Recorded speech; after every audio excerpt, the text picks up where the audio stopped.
حضرت عبداللہ بن عبد المطلب ہاشمی حضرت آمینہ رضی اللہ عنہا سے شادی کے 6 ماہ بعد تجارت کے لیے ملک شام گئے۔ واپسی پر بیمار ہو گئے تو مدینہ منورہ میں اپنے ماموں کے انصاری خاندان بنو نجار خزرج میں علاج کی غرض سے رک گئے، مگر جان پر نہ ہو سکے۔ حضرت عبد المطلب کو ان کی بیماری کی خبر ان کے رفقائے سفر سے ملی اور آپ صلی اللہ علیہ وسلم اپنے والد محترم کی وفات کے 2 ماہ بعد اس دنیا میں تشریف لائے۔ آپ صلی اللہ علیہ وسلم کے اس دنیا میں تشریف لانے کے بعد آپ صلی اللہ علیہ وسلم کی والدہ ماجدہ حضرت آمینہ رضی اللہ عنہا نے آپ صلی اللہ علیہ وسلم کو دودھ پلایا۔ آپ صلی اللہ علیہ وسلم کے چچا ابو لہب کو آپ صلی اللہ علیہ وسلم کی پیدائش پر اتنی خوشی ہوئی کہ پہلے اپنی باندی ثویبہ کو آپ صلی اللہ علیہ وسلم کے دودھ پلانے پر مامور کیا، پھر ان کو اسی خوشی میں آزاد کر دیا۔ عربوں میں یہ پرانی روایت تھی کہ شریف خاندان کے بچوں کے لیے دودھ پلانے والیاں رکھی جاتی تھیں۔ حضرت ثویبہ نے اس سے پہلے آپ صلی اللہ علیہ وسلم کے چچا حضرت حمزہ رضی اللہ عنہ کو بھی دودھ پلایا تھا۔ عرب دستور کے مطابق آپ صلی اللہ علیہ وسلم کو کچھ دنوں کے بعد قبیلہ بنو سعد بن بکر حوازن کی ایک دائیہ حضرت حلیمہ سعدیہ رضی اللہ عنہا دودھ پلانے اور دیہات کی کھلی اور صاف ہوا میں پرورش کرنے کے لیے اپنے علاقہ میں لے گئیں، جہاں آپ صلی اللہ علیہ وسلم 2 سال تک رہے۔ اس مدت کے بعد آپ صلی اللہ علیہ وسلم کا دودھ چھڑا دیا گیا۔ آپ صلی اللہ علیہ وسلم کے دادا اور والدہ نے حضرت حلیمہ سعدیہ رضی اللہ عنہا کی خدمت کا اچھا صلہ دیا۔ دودھ چھڑانے کے بعد حضرت حلیمہ سعدیہ رضی اللہ عنہا آپ صلی اللہ علیہ وسلم کو واپس مکۃ المکرمہ آپ صلی اللہ علیہ وسلم کی والدہ ماجدہ کے پاس لائیں، لیکن ان دنوں مکہ میں بیماری پھیلی ہوئی تھی۔ شفیق ماں نے اپنے یتیم بچے کی صحت کی خاطر حضرت حلیمہ سعدیہ رضی اللہ عنہا کے ساتھ ان کے قبیلہ حوازن کے علاقہ میں واپس بھیج دیا۔ وہاں آپ صلی اللہ علیہ وسلم نے اپنی عمر کے 3 سال مزید گزارے، یعنی آپ صلی اللہ علیہ وسلم 571 عیسوی سے 576 عیسوی تک اس علاقہ میں رہے، جہاں کی عربی زبان سب سے زیادہ فصیح و بلیغ سمجھی جاتی تھی۔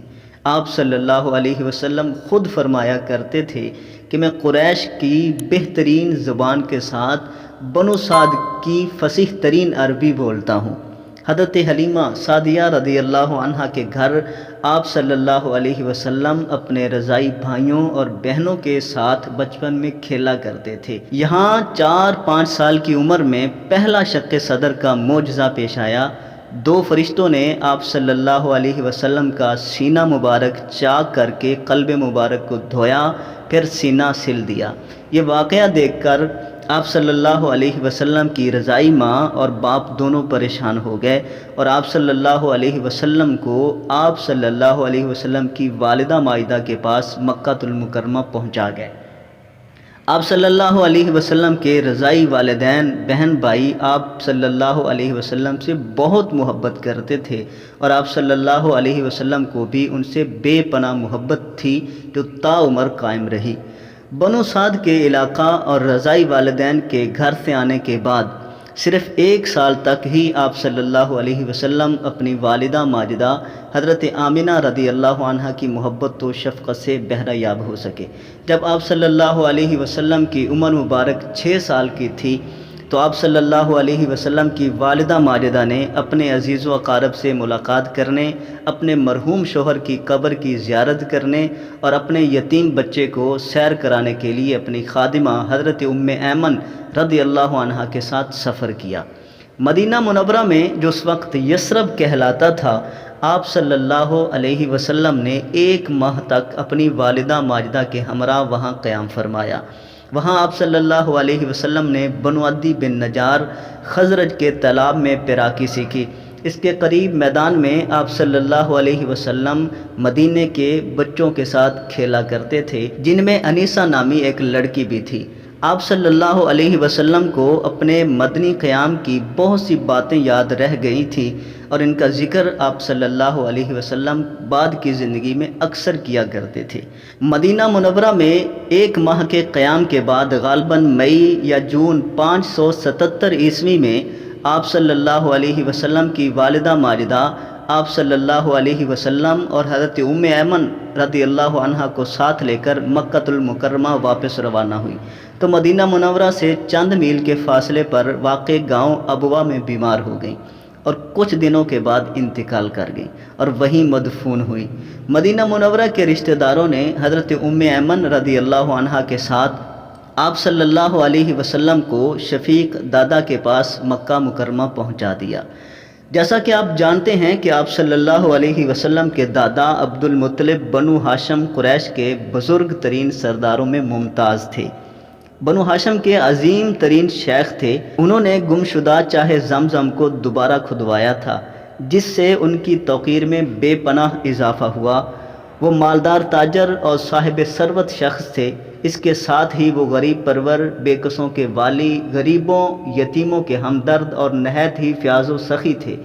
ان کی اجلال و اکرام کا یہ عالم تھا کہ خانہ کعبہ کے ارد گرد مسجد حرم کے صحن میں جن قریشی سرداروں کی مسندیں لگتی تھیں ان میں عبد المطلب کی مسند بہت ممتاز تھی، اور ان کے اکرام میں کوئی شخص حتیٰ کہ ان کے محبوب فرزند بھی اس پر نہیں بیٹھتے تھے۔ 80 سالہ بوڑھے دادا کو اپنے یتیم پوتے سے بے حد محبت تھی، کچھ تو اس بنا پر کہ وہ ان کے چہیتے مرحوم فرزند کا بیٹا تھا، اور کچھ اس یتیمی کے سبب اور زیادہ تر ہونہار بچے کی صفات اور اٹھان کی وجہ سے وہ رسول اللہ صلی اللہ علیہ وسلم کو ہر وقت اپنے ساتھ رکھتے تھے، اپنی گود میں بٹھا کر کھلاتے، اپنی مسند پر بٹھاتے، اور آپ صلی اللہ علیہ وسلم کے چچا منع بھی کرتے تو شفیق دادا ان کو روک دیتے۔ آپ صلی اللہ علیہ وسلم کو بھی اپنے دادا سے بہت محبت تھی۔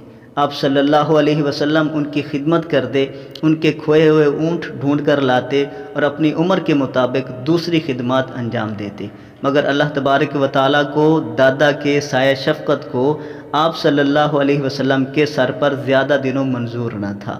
انہوں نے 82 سال کی عمر میں انتقال فرمایا، اور یوں رسول اللہ صلی اللہ علیہ وسلم ایک بار پھر یتیم ہو گئے۔